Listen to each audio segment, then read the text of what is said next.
आज सीमा का पढ़ाने में मन नहीं लग रहा था। सिर दर्द के कारण दिमाग की नसें फटी जा रही थी। शक का कीड़ा जब मन में घुस जाए तो वह दिल दिमाग को ऐसे जकड़ लेता है कि इंसान शक और सिर्फ शक के मकर जाल में उलझ ही जाता है। ऐसा ही कुछ हो रहा था सीमा के साथ। मन की भले न सुनो, मगर आंखों देखी को कैसे झुटलाया जा सकता है। सीमा का मन लाख कहे कि काजल तेरी छोटी बहन है, तुझसे 10 वर्ष छोटी है, उसका दुनिया में तेरे सिवाय कोई नहीं है, मगर आंखें जब उसे अवैध के साथ हंसते बोलते देखती तो तन बदन में आग लग जाती।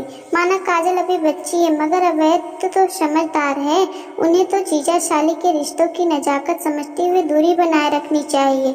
सीमा ने प्रिंसिपल से छुट्टी ली और घर की ओर चल दी। सिर दर्द तो था ही, मगर सच्ची वजह थी शक का कीड़ा जो उसके दिमाग में चल रहा था। अवैध 3 दिन के टूर के बाद आज सुबह ही आए हैं। काजल की प्रिपरेशन लीव चल रही है।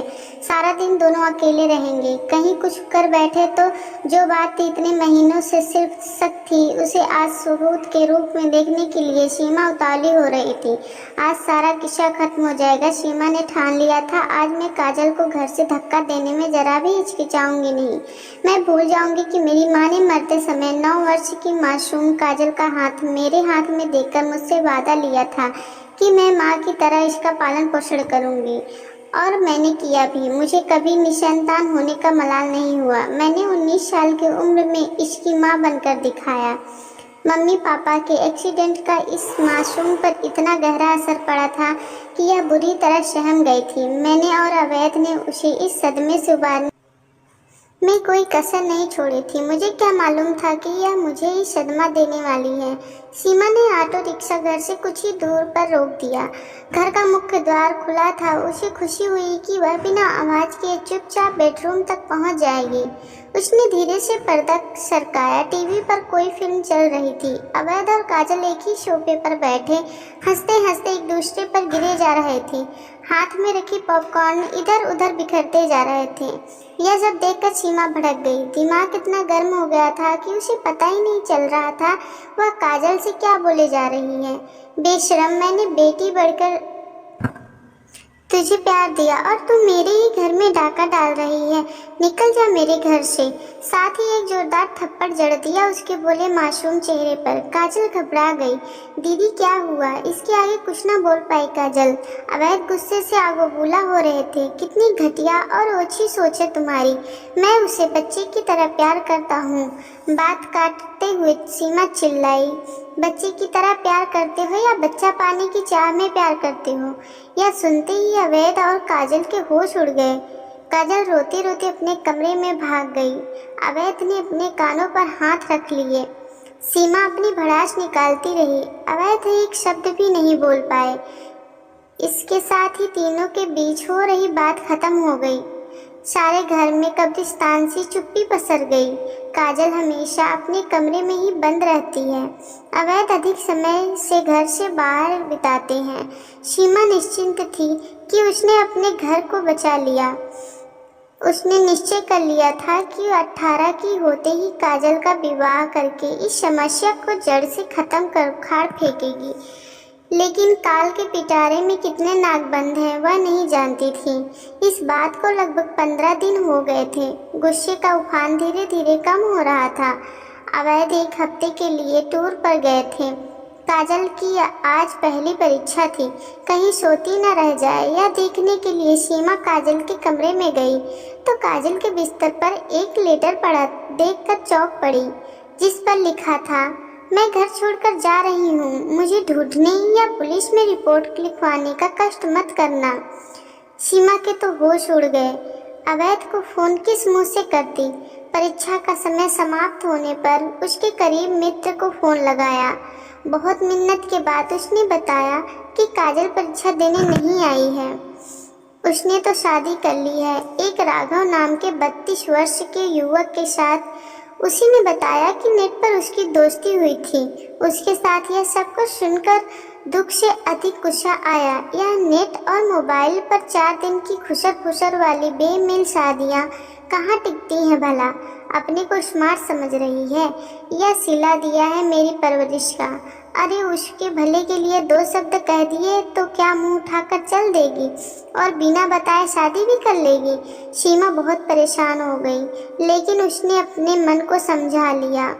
वह ढूंढने की कोशिश नहीं करेगी तो आ जाएगी अपने आप। किसी सहेली के घर छिपी होगी, लेकिन ऐसा कुछ नहीं हुआ। काजल को नहीं लौटी, मगर अवैध लौटने पर सीमा पर बरस पड़ा। वह समझ नहीं पा रहा था कि इतना सब कुछ होने पर भी सीमा हाथ पर हाथ धरे कैसे बैठी है। अवैध ने अपने तरीके से काजल को ढूंढने की योजना चला दी, लेकिन उसे कोई सुराग नहीं मिला। इस बात को 1 महीना हो गया था। एक रात इंदौर पुलिस स्टेशन से फोन आया कि काजल ने मुंबई में आत्महत्या करने का प्रयास किया है। आप कूपर हॉस्पिटल विले पार्ले पहुंचो। खबर सुनते ही दोनों के होश उड़ गए और वे अपनी अगली फ्लाइट से मुंबई पहुंच गए। कूपर हॉस्पिटल पहुंचकर पता चला कि काजल आईसीयू में भर्ती है। वह जीवन मृत्यु के बीच झूल रही है। पूछताछ के लिए आए पुलिस वाले ने राघव के कच्चे चिट्ठे का जो खुलासा किया, उसे सुन दोनों के पैरों तले जमीन खिसक गई। पुलिस वाले ने बताया, राघव फरार है। उसके मुंबई में कई गैर कानूनी धंधे हैं। सट्टा, मैच फिक्सिंग और ड्रग्स का धंधा भी चलता है। इंटरनेट पर लड़कियों से दोस्ती कर शादी रचाता है, बाद में धंधे में डाल देता है। डांस बार की लड़की से इसका पता निकाला। घर गया तो वो लड़की का क्या नाम है? हाँ, काजल बरामद हुई। उसे कुछ नहीं मालूम था। उसको पुलिस स्टेशन चलने को बोला तो 2 मिनट में आती बोल के अंदर गई और जहर खा ली।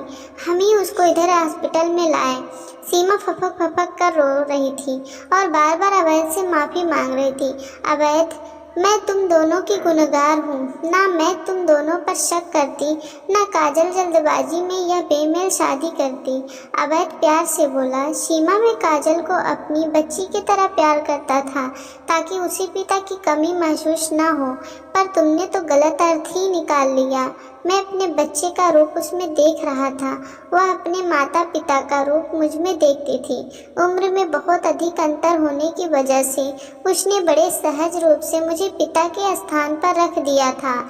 समझने की कोशिश करो। जैसे ही तुमने मुझे उस जिंदगी से हटाया, उसने अपने से इतनी अधिक उम्र के व्यक्ति से प्यार रचा लिया। उसके अंदर की तड़प को समझो। और अचानक जब पुलिस ने खुलासा कर दिया कि वह इतना बड़ा क्रिमिनल है, तो उसे धक्का लगना स्वाभाविक था। उसका विश्वास चकनाचूर हो गया। उसका खुद पर से विश्वास उठ गया।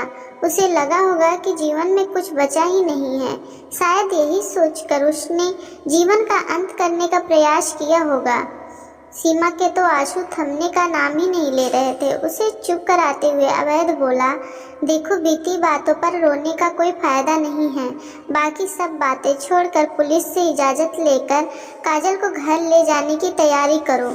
हमें काजल को एक बार फिर शारीरिक और मानसिक रूप से स्वस्थ करना है और उसमें इतनी हिम्मत पैदा करनी है कि वह आने वाली मुसीबतों का सामना बहादुरी से कर सके। फिक्र मत करो, हम दोनों उसके साथ चट्टान की तरह खड़े हो जाएंगे। अवैध के मुंह से यह बात सुनकर सीमा भावुक हो गई। पश्चाताप के आंसू आंखों से बहे जा रहे थे। वह समझ गई थी कि शक, गलत व्यवहार और सोच रिश्तों में दूरी पैदा कर देते हैं। सीमा अवैध को नहीं मालूम था कि काजल होश में आ चुकी है और उन दोनों की बातें सुन रही है। उन दोनों को अपने पास देखकर जैसे काजल के मृत शरीर में किसी ने जान फूंक दी। आज उसे महसूस हो रहा था कि अपनों का प्यार कितना बड़ा बल होता है। जिंदगी में सही फैसले कितने ज़रूरी होते हैं। एक गलत फैसला जिंदगी को नरक बना देता है। यह कहानी कैसी लगी आप हमें कमेंट करके ज़रूर बताएं।